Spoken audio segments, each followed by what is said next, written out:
చామల కిరణ్ కుమార్ రెడ్డి గారు రాష్ట్ర భారతీయ జనతా పార్టీ అధ్యక్షులు కిషన్ రెడ్డి గారిపై, అదేవిధంగా కేంద్ర హోంశాఖ సహాయ మంత్రి బండి సంజయ్ కుమార్ గారిపై మాట్లాడినటువంటి మాటలను భారతీయ జనతా పార్టీ తీవ్రంగా ఖండిస్తున్నది. ఈ పారాచూట్ లీడర్లకు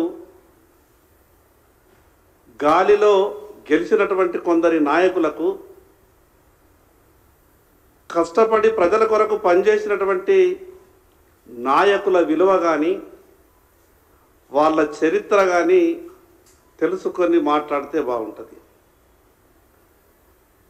కిషన్ రెడ్డి గారు, బండి సంజయ్ కుమార్ గారు మీ తీరు పారాచూట్లతోనే వచ్చి ఎంపీలు, ఎంపీలు, కేంద్ర మంత్రులు, రాష్ట్ర పార్టీ అధ్యక్షులైనటువంటి వ్యక్తులు కారు.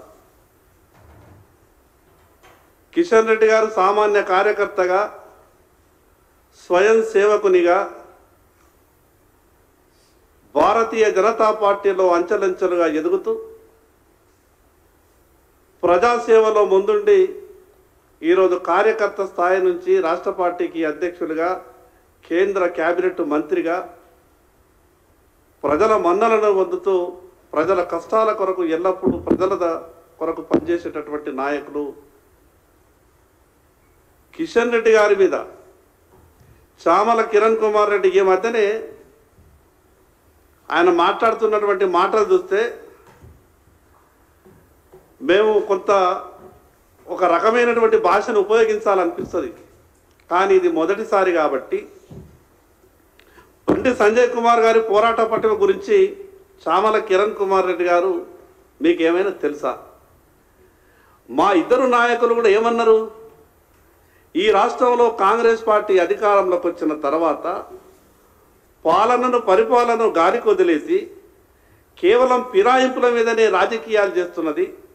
కనీసం మున్సిపాలిటీలలో, జిహెచ్ఎంసీలో బల్బులు పెట్టడానికి కూడా డబ్బులు లేనటువంటి పరిస్థితుల్లో ఉన్నాయి. ఈ రకంగా ఉంటుందా వ్యవహారం అని మాట్లాడారు. దానికి ఉలిక్కి పడిపోయినటువంటి కాంగ్రెస్ పార్టీ ఎన్నో రాష్ట్రాలలో భారతీయ జనతా పార్టీ ప్రభుత్వాలని కూల్చింది కదా, మేము భారతీయ జనతా పార్టీ తీరు ప్రభుత్వాన్ని ఏమన్నా కూల్స్తున్నామా? పొంతలనేటువంటి మాటలు మాట్లాడే ప్రయత్నం చేస్తున్నారు. మీరు టీఆర్ఎస్ పార్టీ ఎమ్మెల్యేలని ఎందరి మందిని తీసుకున్నా మాకేమీ అభ్యంతరం లేదు. చివరికి కేసీఆర్ను, కేటీఆర్ను, హరీష్ రావును కూడా తీసుకోండి, మాకేమీ అభ్యంతరం లేదు. కానీ మేమేమన్నామంటే ఈ విలువలతో కూడినటువంటి రాజకీయాలు చేయాలా రాజకీయ పార్టీలో అని మాట్లాడినాం. భారతీయ జనతా పార్టీ మీద మాట్లాడేటప్పుడు, భారతీయ జనతా పార్టీ గురించి మాట్లాడేటప్పుడు ఒక్కసారి ఈ రాష్ట్రంలో, తెలంగాణ రాష్ట్రంలో జరిగినటువంటి చేరికల మీద మేము చెప్తాం. మేము ఆ రోజు అది మునుగోడు ఉప ఎన్నిక కావచ్చు, మునుగోడు శాసనసభ్యుడు ఆ రోజు భారతీయ జనతా పార్టీలో చేరడానికి ముందుకు వస్తే మొదలుగా ఒక కండిషన్ పెట్టినాం. ఆ కాంగ్రెస్ పార్టీ నుంచి గెలిచినటువంటి వ్యక్తిగా మేము ముందు నీ పదవికి, ఆ పార్టీ ద్వారా వచ్చినటువంటి పదవికి రాజీనామా చేసి భారతీయ జనతా పార్టీలోకి చేర్చుకుంటామని చెప్పినాం. అదేవిధంగా హుజూరాబాద్ శాసనసభ్యునిగా ఆ రోజు టీఆర్ఎస్ పార్టీ శాసనసభ్యుగా ఉన్నటువంటి ఈటల రాజేందర్ గారిని టీఆర్ఎస్ పార్టీకి రాజీనామా చేసి మీరు భారతీయ జనతా పార్టీలో చేరండి అన్నాం.